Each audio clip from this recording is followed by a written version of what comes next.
This is Steve Robbins. Welcome to the Get It Done Guys quick and dirty tips to work less and do more.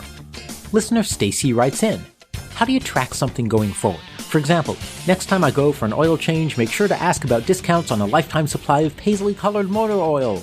I don't have an exact date for the event, nor do I have a To Ask Mechanic page in my planner. How would I track an irregular event like that? Stacy, memory is hard. Now sure, the ancient Greeks memorized 6-hour poems word for word, but we're more advanced than that. We recognize the superiority of staring comatose at a screen, blankly scrolling a Facebook feed, and letting our devices do all the hard work. You want to remember irregular events. A second semester quantum mechanics student would have some sort of proof for why you can't both identify an event and have what you need to have when you get there. But I've never taken quantum mechanics, so I'll tell you how to control the uncontrollable. It's all about triggers. Find what will trigger your future action and connect your reminders and your reference material to that trigger. For tasks, connect notes to to-do items. Some things you do because they're on your task list. Whether you use one master system to organize your life, as described in my earlier episode, whether you use a paper system, my favorite, or an online task management system like Todoist, my other favorite, at some point, you will actually select a task from your task list as the thing you will do next.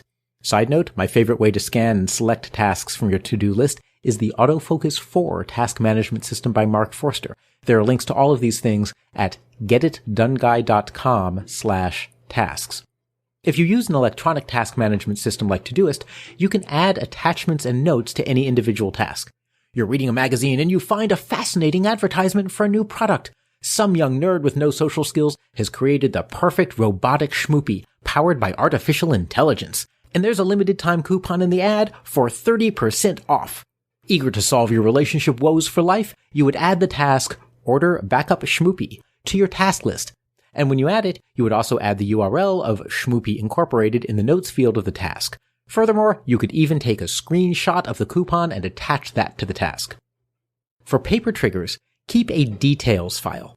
If you keep your task list on paper like I do, you can't do electronic attachments. So, create a place in your computer to hold the electronic attachments for you.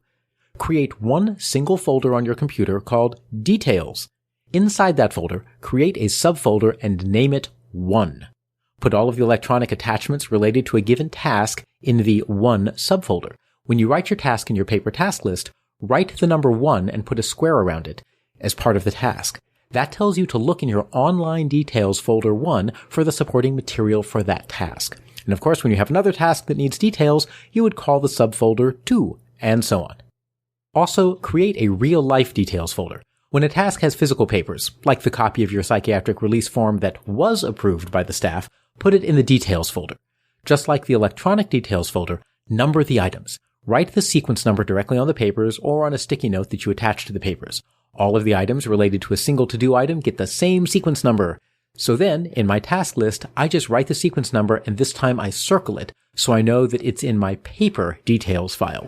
A square means online and a circle means offline. Some things get triggered not by tasks, but by dates.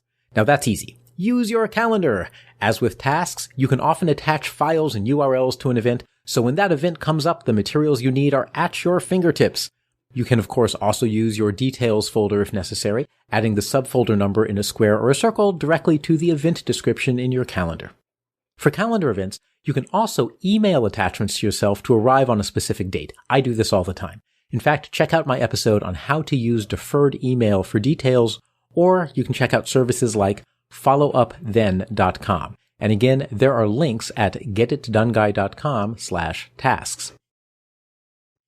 You have plastic surgery scheduled for May 9th? Just snap some pictures of the noses that you find inspirational, send them to yourself for delivery on May 8th. Then you can share them with your surgeon right before you go under, secure in the knowledge that you'll come out looking like Betty Boop, Barbra Streisand, Sylvester Stallone, or a glorious combination of all three.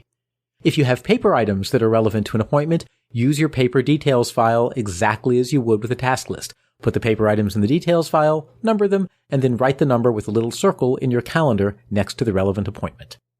For untimed events, you can use location alerts. Stacy, you want to remind yourself to investigate paisley motor oil at your next oil change. It's unscheduled, so you can't use the calendar technique, and you probably won't add it to your task list until you see smoke, at which point you'll have more important things to remember than your desire for fashionable motor oil.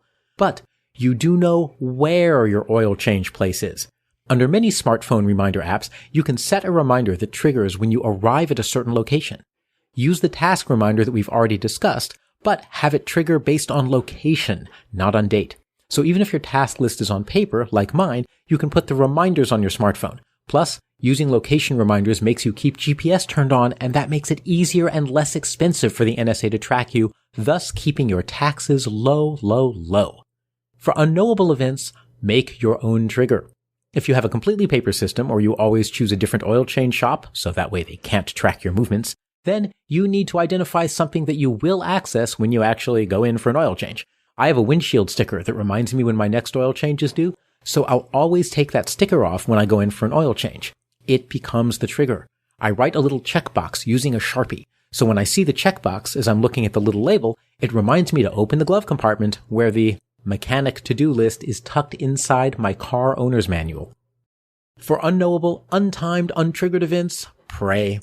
If something isn't on your task list and it isn't on your calendar and it isn't location-based and it has no trigger you can identify in advance, well, pray. Or you could set up a calendar-based reminder for the rough time frame that you think the event will occur. So you put a reminder in your calendar on your best guess of roughly when and where you'll get your next oil change. And that reminder will remind you to do the Paisley Motor Oil to-do item. You'll see it pop up, and if the time isn't right yet, you can reschedule it for a few weeks in the future. So here, instead of actually getting what you need when you need it, what you're doing is giving yourself a rough reminder at approximately the right time so that you'll remember what you need when you actually need it, using your human memory instead. Stacy, we don't have to become like the ancient Greek barbarians, memorizing, using our brains, and exhibiting actual skills and abilities. We can reclaim our humanity by identifying the trigger of a given task. Then we attach what we'll need for the task to that trigger. The trigger can be a task from your task list, a calendar date, a location alert, or an invented trigger, or as a last resort, we can use our technology to remind us occasionally. So when the unknowable finally arrives, our brains have the one single fact that we need to cope, freeing up the rest of our intellect to watch, admire, and aspire to be like Kim Kardashian. This is Steve Robbins. Follow Get It Done Guy on Twitter and Facebook. I run programs to help you develop the skills you need to create an extraordinary life. If you want to know more, visit steverobbins.com or join my personal mailing list by texting Get It Done to 33444. You'll also get a free copy of my secret book chapter on how to build relationships that help you succeed. Work less, do more, and have a great life.